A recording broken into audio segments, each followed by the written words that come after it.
The champagne was still cold in my hand when my phone rang, shattering what should have been the most peaceful moment of my life. My son's voice dripped with the kind of entitlement that comes from never having worked a day for anything. 24 hours later, I was standing in my own foyer, watching a parade of strangers track sand across my Italian marble floors like they owned the place. If you're watching this, subscribe and let me know where you're watching from. Let me back up to how this delicious mess started. 3 months ago, I sold Sterling Marketing Solutions, the company I'd built from nothing over 30 years. The buyers paid $2.8 million cash. And after taxes, I had enough to do exactly what I wanted: buy my dream beach house and disappear from the corporate rat race forever. The house was everything I'd fantasized about during those brutal 18-hour work days. 6,000 square feet of weathered cedar and glass perched on the dunes of the Outer Banks with panoramic ocean views and enough space to host my entire extended family for the holidays I'd been too busy to enjoy for decades. I'd been there exactly 8 hours when Brandon called. "No congratulations on your retirement, Mom. Or the house looks amazing. Just straight to business. Mom, we need you to move to the guest room upstairs. Melissa's entire family is flying in tomorrow for a 2 vacation. Her parents, her sister's family, her brother and his girlfriend. That's 11 people total." I actually laughed. "Brandon, honey, this is my house. If you want a vacation here, we can work out some dates." "No, you don't understand. We already booked their flights. They're expecting to stay in the master suite and the main bedrooms. The guest room has a perfectly good ocean view. You'll be fine up there." The casual assumption that I'd just comply left me momentarily speechless. This was the same son I'd put through business school, whose failed restaurant I'd bailed out twice, whose mortgage I'd helped with when his graphic design company nearly folded. "Brandon, I bought this house to relax and enjoy my retirement. I'm not running a hotel for Melissa's family." His voice turned cold in a way that reminded me uncomfortably of his father during our divorce negotiations. "Look, Mom, you've got this huge house all to yourself. It's selfish. And if you don't want to be reasonable about sharing it, well, I heard there's a very nice assisted living facility just down the coastal highway." The threat hung in the air like smoke from a house fire. My 35-year-old son was essentially telling me to accommodate his in-laws or face abandonment again. "I see," I said quietly. "And what if I refuse? Then I guess we'll have to reconsider how much help you actually need at your age. Living alone in such a big house, managing all that space. Maybe it's too much responsibility for someone in their mid-60s. After I hung up, I sat on my new deck watching the sunset paint the ocean in shades of amber and gold. The beauty should have been healing, but all I could think about was the satisfied smugness in Brandon's voice. He thought he'd cornered me. Thought I was just another helpless old woman who'd caved to emotional blackmail. What Brandon didn't know, what I'd learned in 30 years of business, was that the best victories come from letting your opponent think they've already won. The next morning I started preparing for their arrival, but not in the way they expected. I woke up to the sound of car doors slamming and voices carrying across the morning air. Apparently, Melissa's family had decided to arrive at 7 a.m. without warning because why would they consider that the homeowner might want advanced notice? From my upstairs window, I watched a caravan of rental cars disgorge what looked like a small army.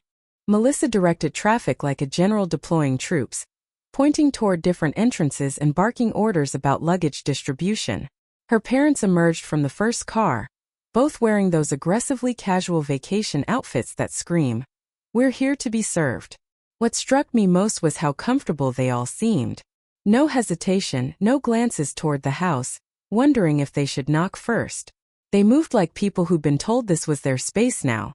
I slipped on my robe and headed downstairs, curious to see how they'd handle actually encountering the homeowner. "Oh," Melissa startled when she saw me, then quickly recovered. "Eleanor, Brandon said you'd moved upstairs already." "Good. The master suite gets the best morning light, and Mom has arthritis, so she really needs the ground floor bedroom." Her parents swept past me without introduction, wheeling their suitcases toward my bedroom like they were checking into a resort. Melissa's sister Rachel and her husband corralled their 2 teenagers toward the guest bedrooms on the second floor while brother Kevin and his girlfriend claimed the den with the pull-out sofa. "Coffee's in the kitchen," I said mildly. "Help yourselves." "Oh, we brought our own supplies," Melissa chirped, opening my pantry and beginning to rearrange my carefully organized shelves. Mom's on a special diet, and the kids are picky eaters. We'll just need you to clear out some refrigerator space. I watched her pile my groceries into a cardboard box like she was cleaning out an employee's desk. The audacity was almost impressive. Almost. Where would you like me to put these? I asked, holding up my displaced food. The garage refrigerator should be fine. Brandon said you had one out there. Of course, Brandon had given them a complete inventory of my property. I wondered what else he'd shared during their planning sessions. By noon, my house had been completely transformed. Pool toys littered the deck, wet towels draped over my antique furniture, and the kitchen looked like a hurricane had hit it. Melissa's mother held court at my dining table, complaining loudly about the water pressure in her shower, while her husband critiqued my cable channel selection.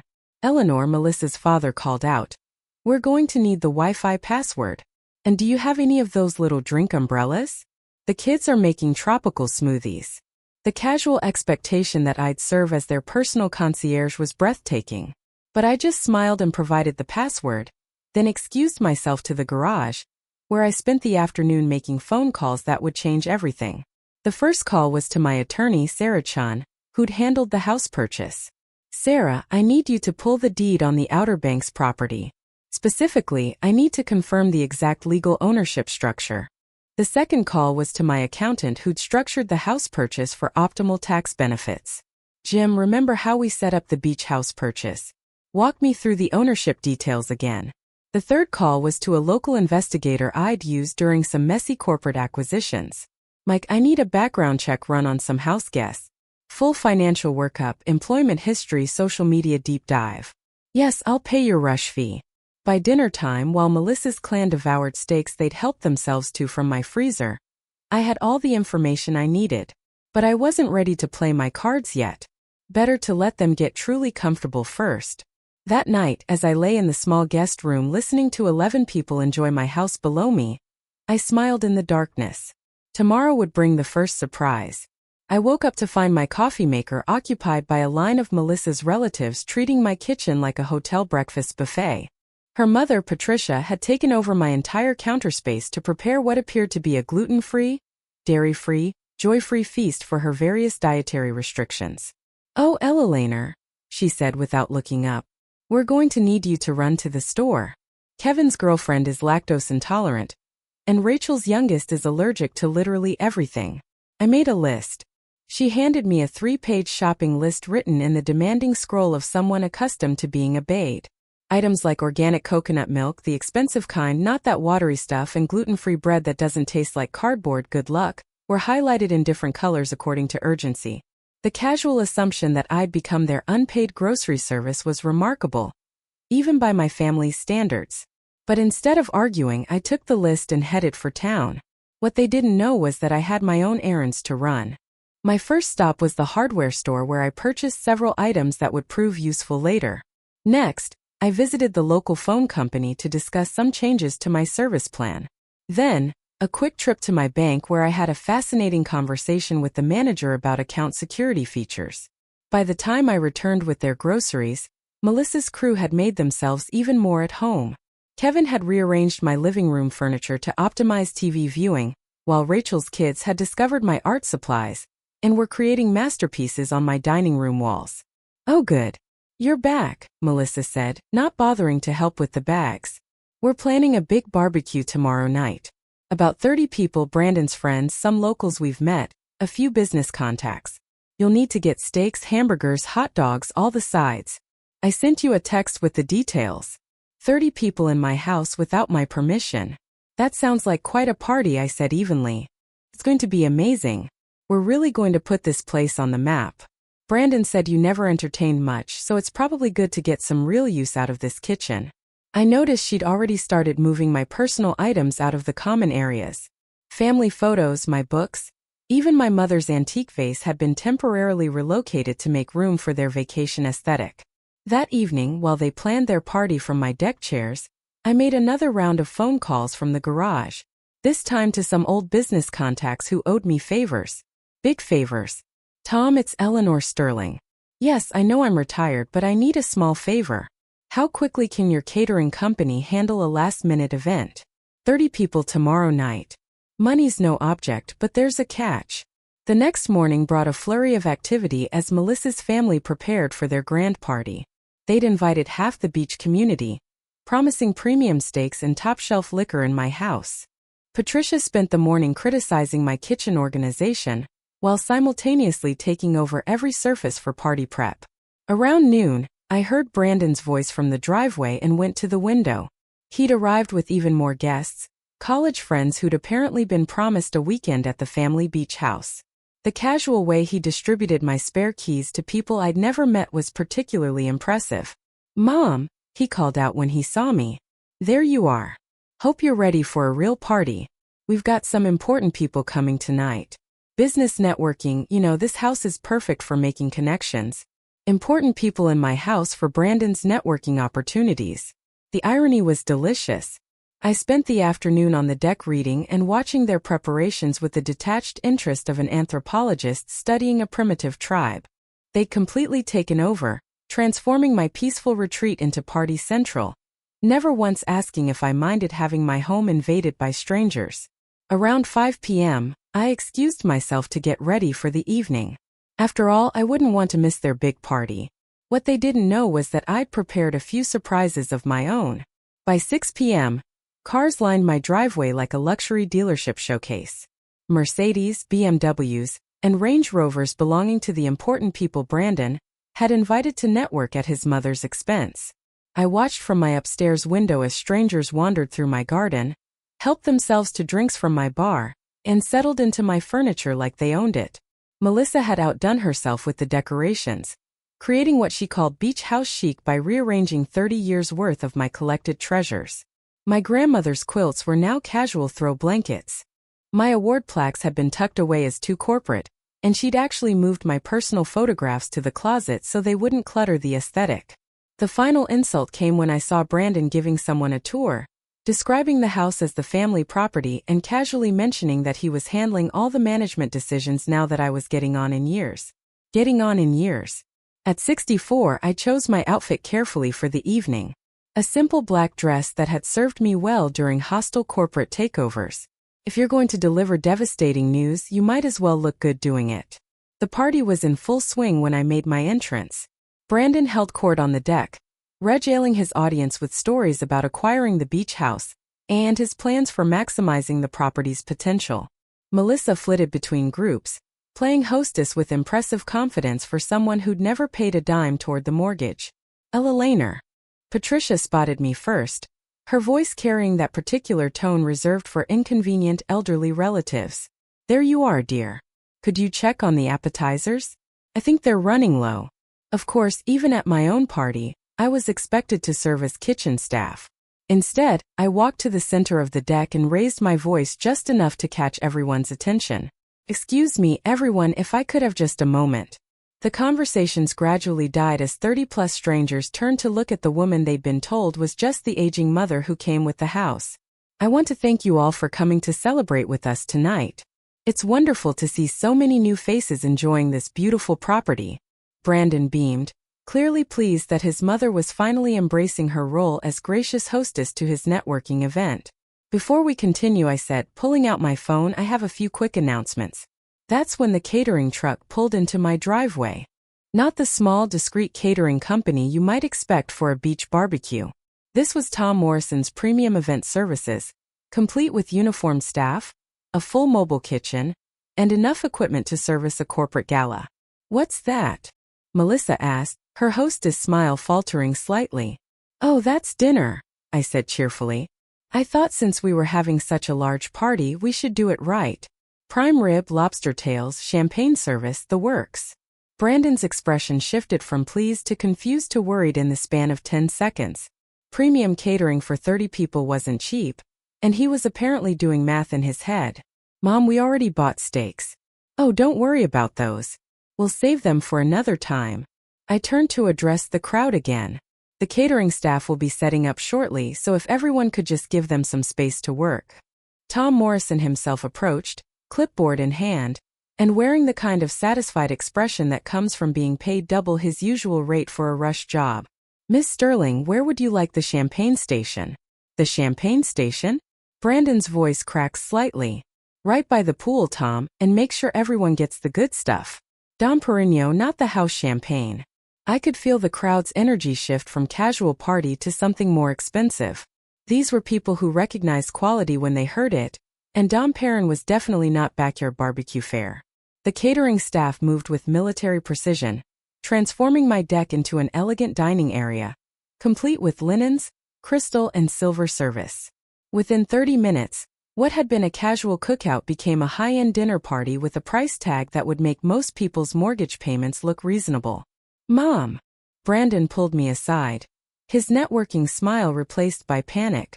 What's this going to cost? I smiled sweetly. Don't worry, honey. It's all taken care of. What I didn't tell him was exactly how it was being taken care of. That revelation would come later. For now, I was content to watch 30 strangers enjoy a $15,000 dinner party, while my son slowly realized he might not be as in control of the situation as he'd thought. The morning after the party brought a reckoning that was almost worth the champagne hangover. I found Brandon and Melissa huddled over their phones at my dining table, frantically calling credit card companies and checking bank balances while surrounded by the remnants of last night's extravaganza. Empty Dom Perignon bottles lined the counter like expensive soldiers, while the catering bill, which I'd left conveniently on the kitchen island, created a paper trail of fiscal reality that had apparently sobered them both considerably. $15,000, Melissa whispered, staring at the invoice like it might spontaneously combust. For one dinner party. Brandon was on his third phone call to his bank, trying to explain why he needed his credit limit raised by exactly $15,000. The conversations weren't going well. Good morning, I said brightly, pouring myself coffee from the expensive machine they'd commandeered 3 days ago. How's everyone feeling after the big party? Mom, we need to talk. Brandon's voice had the strained quality of a man watching his financial future circle the drain. About that catering bill. Oh, wasn't it wonderful? Everyone raved about the lobster. Tom Morrison really outdid himself. We can't afford $15,000 for one dinner party. I tilted my head thoughtfully. That's strange. I was under the impression you were handling all the management decisions for this property now.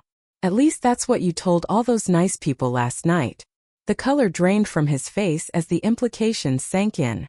If he'd publicly claimed management responsibility for the house, then logically he'd be responsible for its expenses as well. But Mom, I never actually said. Oh, but you did. Several people mentioned how impressive it was that someone your age had acquired such a beautiful property and was managing it so professionally. I took a sip of coffee, savoring both the blend and the moment. They were particularly interested in your business model. Using family assets for networking events was quite innovative. Melissa's mother, Patricia, chose that moment to emerge from my master bedroom, wearing my robe and carrying my favorite coffee mug. Eleanor dear, we're going to need fresh towels. And the Wi-Fi is running slowly. Can you call someone about that? The casual entitlement was breathtaking, even after 3 days of constant examples. But before I could respond, my phone rang. Eleanor Sterling. This is Janet Morrison from Coastal Properties Real Estate. I have some questions about the beach house listing. Beach house listing. I put the call on speaker, curious where this would lead. I'm sorry, Mrs. Morrison, but I haven't listed any property for sale. Oh, that's odd. We received an inquiry yesterday from a Brandon Sterling claiming to represent the owner for a potential sale. He provided detailed information about the property and mentioned he was authorized to handle all real estate decisions. The silence that followed was so complete, I could hear the ocean waves through the open windows. Brandon's face had gone from worry to pure panic, while Melissa stared at him like he'd suddenly sprouted a second head. I see, I said calmly. Well, Mr. Sterling is not authorized to represent me in any real estate matters. If someone has been providing information about my property without permission, that's quite concerning. Should I file a report with the local authorities? Impersonating a property owner is a serious matter. Brandon was making frantic no gestures, but I pretended not to notice. Let me think about that and get back to you, Mrs. Morrison. Thank you for calling. After I hung up, the silence stretched until Patricia, oblivious to the tension, piped up again. Eleanor, about those towels. Get out. The words came out quiet but clear as crystal. Excuse me. I said, get out. All of you pack your things and leave my house. Brandon found his voice. Mom, you can't be serious. We're family. Family doesn't impersonate each other to real estate agents. Family doesn't throw $15,000 parties on someone else's credit. And family certainly doesn't threaten nursing homes when they don't get their way. I walked to the front door and held it open. You have 2 hours to collect your belongings and leave. If you're not gone by then, I'll be calling both the police and Mrs. Morrison back to file those reports. What happened next would teach them more about family than they'd apparently learned in their entire lives. The exodus began immediately, but not in the organized fashion you might expect from people who'd spent 4 days treating my home like their personal resort. Instead, it devolved into a chaotic scramble of accusations, blame shifting, and desperate negotiations that would have been comical if it weren't so pathetic. Patricia emerged from my master bedroom, dragging her suitcase and muttering about ungrateful hosts and false advertising. Kevin's girlfriend loudly complained about having to cut their vacation short because of my unreasonable demands. Rachel's teenagers actually seemed relieved. Apparently, sharing space with so many adults hadn't been their idea of a good time either. But it was Brandon's reaction that surprised me most. Instead of apologizing or attempting to make amends, he doubled down on his entitlement. You're making a huge mistake, Mom. Do you know who some of those people were last night? I was building valuable business relationships, networks that could benefit the whole family. The whole family? I raised an eyebrow. You mean the family you threatened to dump in a nursing home if I didn't comply with your demands? Melissa tried a different approach, switching to her most manipulative voice. Elainer, I think we got off on the wrong foot here. Maybe we can work something out. Split the house time. Shared expenses. Shared expenses. I almost laughed. Like the $15,000 you can't afford to pay. Or the groceries I bought for your family's special diets. Or perhaps the utility bills that tripled when 11 people moved in. That's when Brandon played what he clearly thought was his ace card. Fine, but you're going to regret this. You think you can just live in this huge house all alone? At your age? What happens when you fall? When you can't manage the upkeep? You're going to need family and we won't be there. The threat hung in the air like smoke, and I could see him thinking he'd won, that he'd successfully backed me into a corner with the specter of elderly helplessness and isolation. What Brandon didn't realize was that he just handed me the perfect opportunity to deliver the piece to resistance. You know what, Brandon, you're absolutely right. I can't manage this house alone. It's far too much responsibility for someone my age. His expression shifted to smug satisfaction. So you'll reconsider, which is why I sold it. The words dropped like a bomb in the sudden silence. Brandon's mouth actually fell open while Melissa froze halfway through folding a beach towel. What do you mean sold it? Patricia demanded. I walked to my desk and retrieved a folder I'd been keeping for just this moment. I sold it yesterday morning as a matter of fact. All cash offer, quick closing, very convenient timing. But you can't have sold it. We're staying here. We have plans. Had plans? I corrected gently. The new owners take possession next week. Professional property managers from Chicago. Lovely people. They plan to rent it out to carefully screened families who appreciate peace and quiet. Of course, this wasn't entirely true. What I'd actually done was transfer the property into an LLC. I controlled with management handled by a company that specialized in high-end vacation rentals. But the effect was the same. Brandon and his entitled family were no longer welcome, and there was nothing they could do about it. You can't do this. Brandon's voice cracked with desperation. This is our family home. No, Brandon. This was my retirement home. The home you told me I was too old to manage alone. The home you threatened to take away from me if I didn't submit to your demands. I closed the folder with a satisfying snap. You were right about one thing, though. I do need family. I can count on. I just realized you're not it. The final 20 minutes of their departure played out in a blur of slamming car doors and muttered threats about lawyers and family loyalty. But as the last rental car disappeared down my driveway, something interesting happened. My phone rang. Ms. Sterling, this is David Chun from Outer Banks Property Management.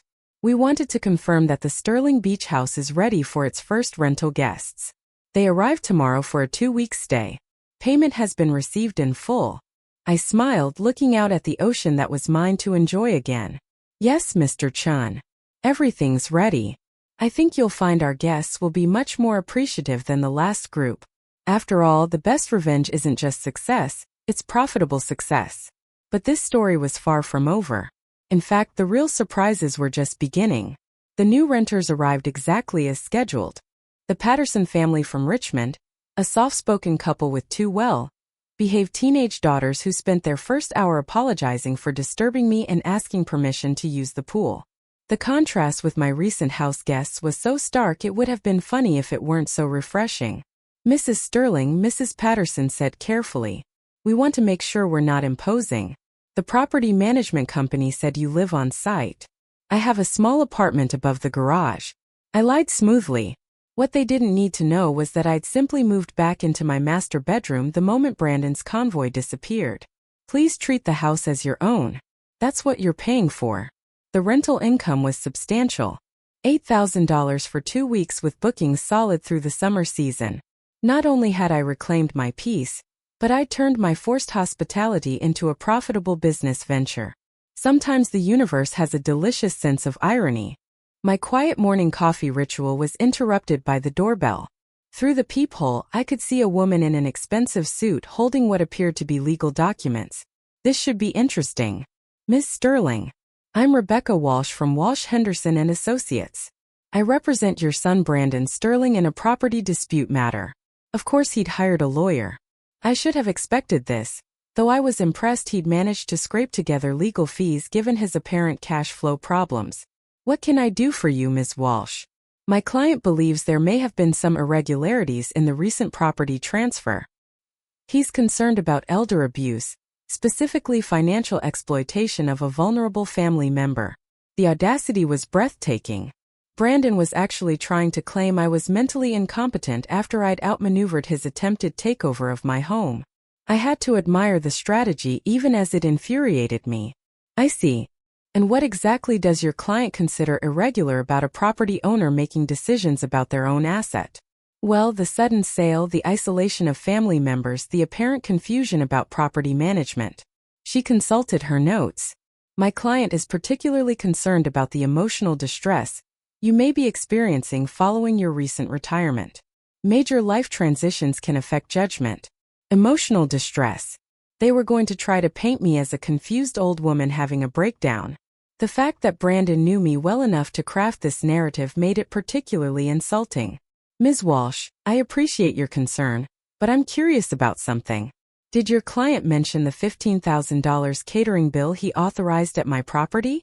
Or perhaps his unauthorized communications with real estate agents claiming to represent me?" Her confident expression flickered. "I'm sure there are explanations." "Oh, I'm sure there are. In fact, I think this conversation would be much more productive if we involved my attorney. She specializes in elder law, actually particularly cases involving financial exploitation by adult children." The color drained from her face. In the legal world, elder financial abuse was serious business, and the evidence trail Brandon had left was extensive. Credit card charges, witness statements from the catering company, recorded phone calls with real estate agents. It would make a prosecutor's job remarkably easy. Perhaps we could arrange a meeting to discuss this matter more thoroughly. Perhaps we could. I'll have Sarah Chin's office contact you to schedule something appropriate. After she left, I called Sarah immediately. "Eleanor, I was wondering when I'd hear from you about this. Brandon's lawyer called yesterday, fishing for information about your mental capacity. I told her that in 30 years of representing you, I'd never met a sharper businesswoman. He's really trying the incompetence angle. Classic desperate move. The problem is you've got documentation for everything, witnesses to his behavior, and a paper trail that makes him look like he was systematically exploiting you. If he pushes this, it's going to backfire spectacularly."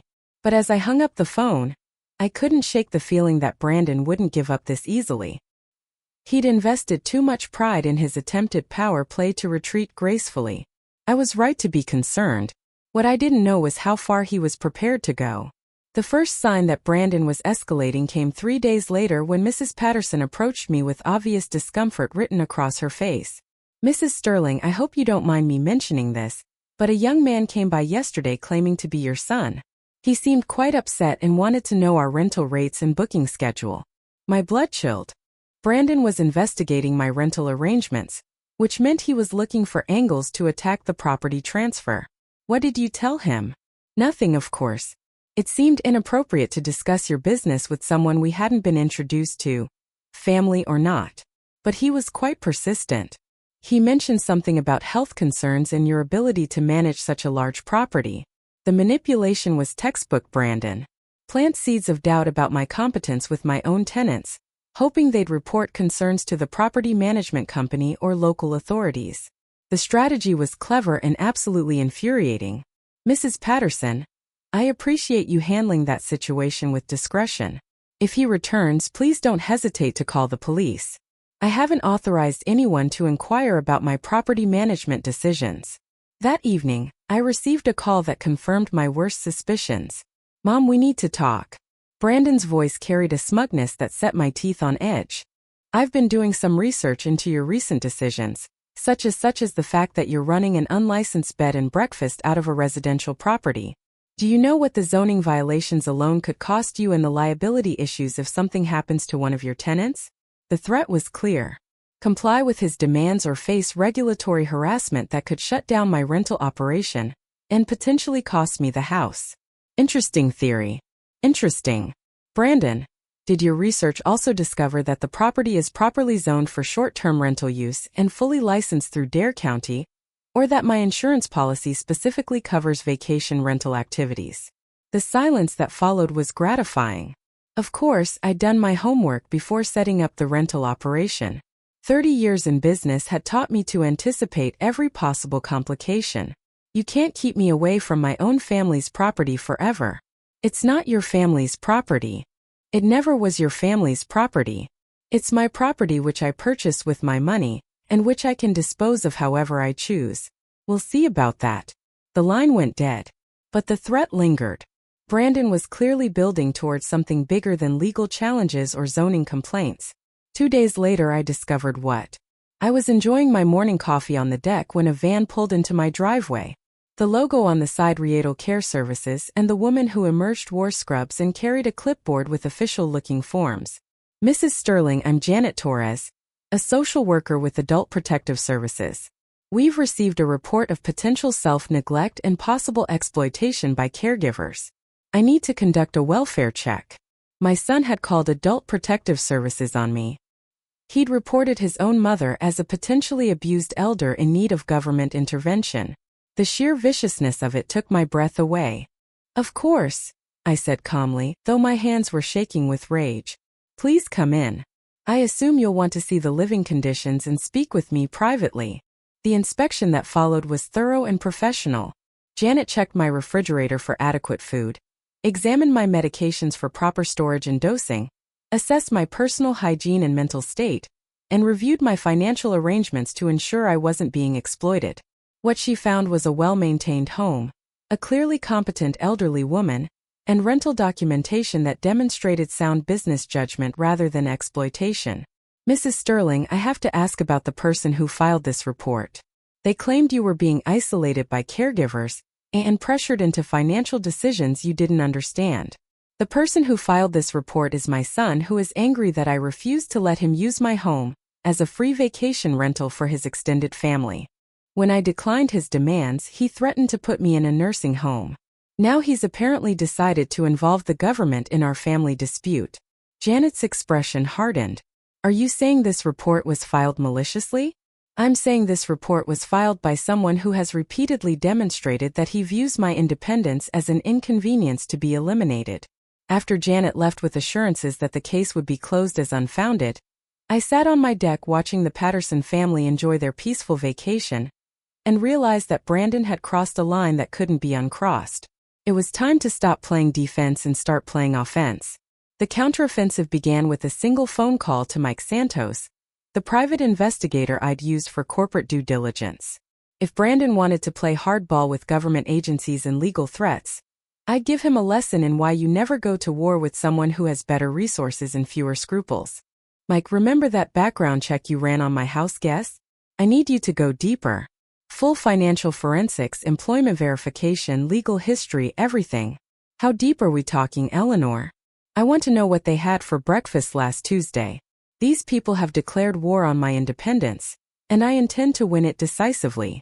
The results arrived 2 days later in a thick manila envelope that revealed more than I'd bargained for. Brandon's graphic design business was 3 months behind on rent and facing eviction. Melissa had maxed out 4 credit cards funding their lifestyle, including the beach vacation at my house. Most interesting of all, they'd recently applied for a home equity loan against their house using projected inheritance from my estate as collateral. They'd been counting on my death or incapacitation to solve their financial problems. But the real bombshell came on page 12 of Mike's report. 6 months ago, Brandon had visited 3 different elder law attorneys asking about conservatorship proceedings for an elderly parent with declining judgment. He'd been planning this takeover long before our confrontation about the beach house. The casual cruelty of it was staggering. While I'd been celebrating my retirement and looking forward to spending time with family, my own son had been researching how to have me declared incompetent so he could control my assets. I called Sarah Chun immediately. Sarah, I need you to prepare some documents. A restraining order application, elder abuse charges, and I want to explore filing a lawsuit for attempted financial exploitation. Eleanor, are you sure you want to escalate this far? Family court battles can get very ugly. He called Adult Protective Services on me, Sarah. He tried to have the government declare me incompetent based on lies. This stopped being a family dispute when he decided to destroy my reputation to get his hands on my money. That afternoon, while the Patterson family enjoyed their last few days of vacation, I implemented phase 2 of my strategy. I'd learned long ago that the best way to defeat an adversary was to remove their motivation for fighting. The first call was to Brandon's landlord, a commercial property manager I dealt with in my business days. A few strategic questions revealed that Brandon was indeed facing eviction and had been making increasingly desperate promises about upcoming family funds to buy time. The second call was to the credit card companies. As someone who'd spent years managing corporate finances, I knew exactly how to phrase concerns about potential fraud without making accusations I couldn't prove. By evening, Brandon's world was unraveling with the systematic precision of a controlled demolition. His phone call came at exactly 6:47 p.m. What did you do? His voice was raw with panic. I protected myself from further harassment by ensuring the relevant authorities have accurate information about your financial situation and recent activities. You destroyed my business, my credit, everything. I documented your behavior for legal proceedings. If your business and credit are destroyed, perhaps you should examine the choices that led to that outcome. You can't do this to family. You're absolutely right, Brandon. You can't do this to family. You can't threaten them, exploit them, or try to have them declared incompetent for your financial benefit. I'm glad we agree on that principle. The silence stretched until he spoke again. His voice smaller than I'd heard since he was a child. What do you want? Finally, the question I'd been waiting for. The moment when he realized he'd overplayed his hand and needed to negotiate rather than demand. I want you to disappear from my life, Brandon, permanently. No more phone calls, no more legal threats. No more showing up at my property or harassing my tenants. In exchange, I won't press charges for the Adult Protective Services fraud or the credit card expenses you can't afford. And if I don't agree, then we'll let a judge decide whether your behavior constitutes elder abuse. And you can explain to a courtroom why you thought threatening your mother with a nursing home was appropriate leverage for free vacation accommodation. I could hear him breathing on the other end, calculating odds and outcomes. I need time to think. You have 24 hours. After that, my attorney files the paperwork and this becomes a public record that will follow you for the rest of your life. But as I hung up, I knew Brandon well enough to predict his next move. He wouldn't accept defeat gracefully. He'd try one final gambit, and when he did, I'd be ready. Brandon's final move came exactly 18 hours later, and it was more vicious than I'd anticipated. I discovered it when Mrs. Patterson knocked on my door, her face pale with distress. Mrs. Sterling, I'm so sorry to bother you, but we've had some disturbing calls. Someone claiming to be your son has been contacting our employers, our neighbors, even our children's schools. He's telling people we're staying in an unsafe situation with an unstable elderly woman. The strategic brilliance of it was infuriating. Brandon couldn't attack me directly anymore without risking criminal charges. So he was attacking my tenants instead. If he could convince them to leave and spread word that my property was somehow dangerous, he could destroy my rental business and force me into the financial dependence he'd originally planned. What exactly is he telling people? That you're mentally ill, that you've been making irrational decisions, that we're in danger staying here. He even suggested we might be enabling elder abuse by paying rent to someone who's clearly incompetent. Mrs. Patterson handed me a notebook where she'd carefully documented the calls, including times, numbers, and the specific claims Brandon had made. The woman had inadvertently created a prosecutor's dream file of harassment evidence. Mrs. Sterling, we don't want to get involved in family disputes, but this behavior is affecting our jobs, our children's schools. We may need to cut our vacation short. Of course they would. Brandon had calculated that normal people wouldn't tolerate having their lives disrupted by someone else's family drama. He was counting on them fleeing, leaving me isolated and financially damaged. But Brandon had made one crucial miscalculation. He'd assumed I would react like a victim instead of like the businesswoman who'd spent 30 years outmaneuvering corporate predators. I called Mike Santos first.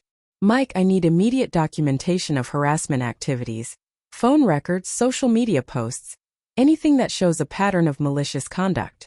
I also need you to prepare a comprehensive report on the subject's financial motivations for this behavior. Next, I called Sarah Chen. Sarah, file everything. Restraining order, elder abuse charges, harassment charges, and I want to explore both criminal and civil remedies. This ends now, but the call I was most looking forward to was the third one.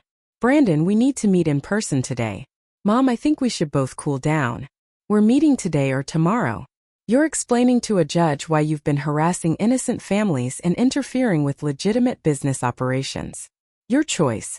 2 hours later, Brandon sat across from me in the law offices of Sarah Chan, looking like a man who'd finally realized he was drowning. Gone was the smug confidence of the son who'd threatened me with nursing homes. This was a frightened, desperate person who'd gambled everything on a power play that had backfired catastrophically. Before we begin, Sarah said, spreading documents across the conference table, I want to make sure everyone understands the legal exposure we're discussing here. The papers painted a damning picture. Documentation of financial exploitation attempts, evidence of harassment, records of false reports to government agencies, witness statements from multiple parties. Any prosecutor would salivate over a case this well documented. Brandon, I said quietly, I want you to understand something.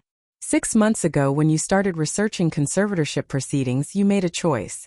You decided to treat your mother as an obstacle rather than as family. Everything that's happened since then has been the consequence of that choice. His face went white. How did I know about the attorney consultations? I know about using my projected inheritance as collateral for loans you can't afford. I know about all of it.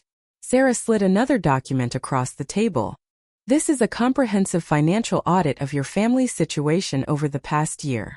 The pattern of expenditures, the assumption of inheritance, the timing of your mother's property conflicts, it tells a very clear story about motive. Brandon stared at the papers like they were a death sentence. In many ways they were. What do you want? He whispered. I leaned forward, meeting his eyes for the first time in months. I want the truth, Brandon. All of it. When did you start planning to take control of my finances? When did you decide I was more valuable to you incapacitated than independent? And most importantly, did you ever love me as a mother? Or have I always just been a retirement plan to you? The silence that followed would determine whether my son and I had any relationship worth saving. His answer would change everything. Brandon's hand shook as he reached for the water glass Sarah had placed in front of him. When he finally spoke, his voice was barely audible. It started after Dad died. My ex-husband had passed 3 years earlier from a sudden heart attack, leaving Brandon his sole male role model, and apparently some twisted ideas about family responsibility. Dad always said you were too independent for your own good. That women your age needed guidance, structure. When he died, he made me promise to take care of you when the time came. The words hit like physical blows. Harold, my controlling ex-husband, had been manipulating our son from beyond the grave. When you sold the company for all that money, I panicked. I thought you'd make stupid decisions, get taken advantage of. The beach house seemed like such a waste. All that space for one person. So, you decided to take over. I decided to provide guidance. His voice cracked with desperation, just like Dad said I should. But you wouldn't listen. You acted like I was trying to steal from you instead of protect you.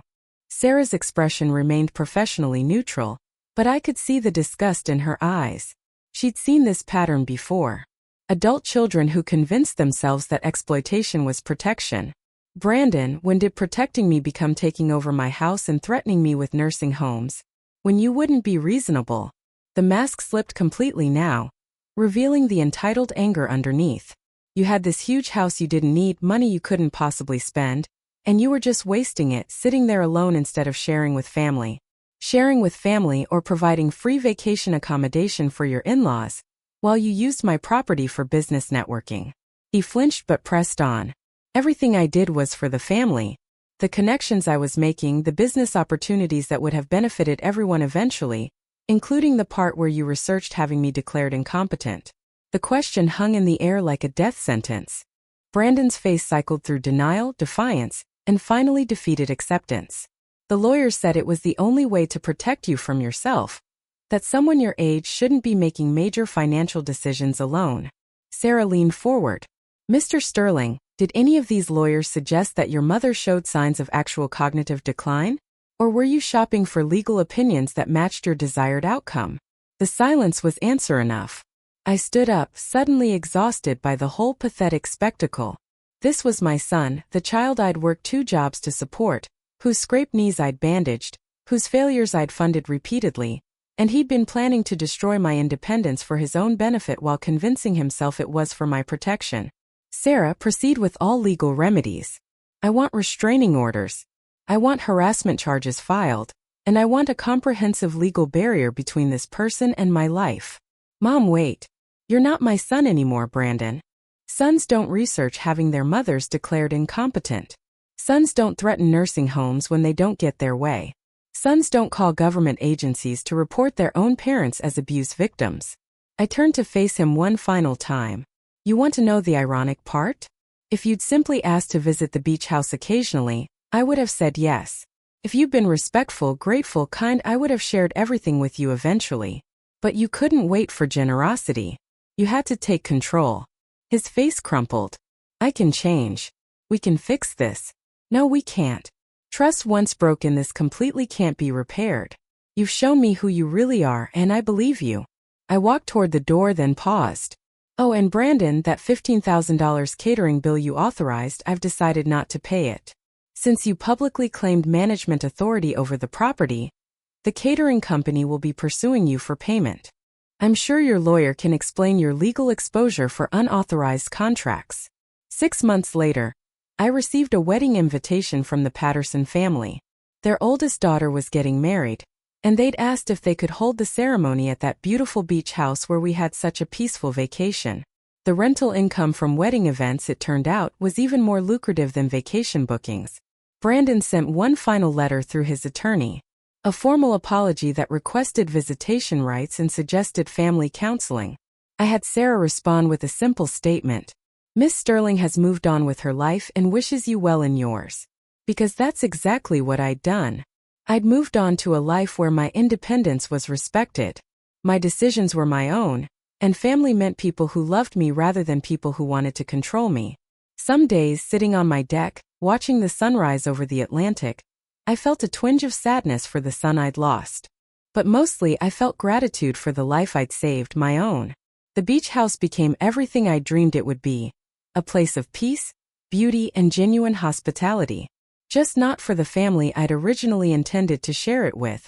Sometimes the best family is the one you choose rather than the one you're born with. And sometimes the greatest act of love is refusing to enable someone else's worst impulses. Even when that someone is your own child. Especially when that someone is your own child. Thanks for listening. Don't forget to subscribe and feel free to share your story in the comments. Your voice matters. Music.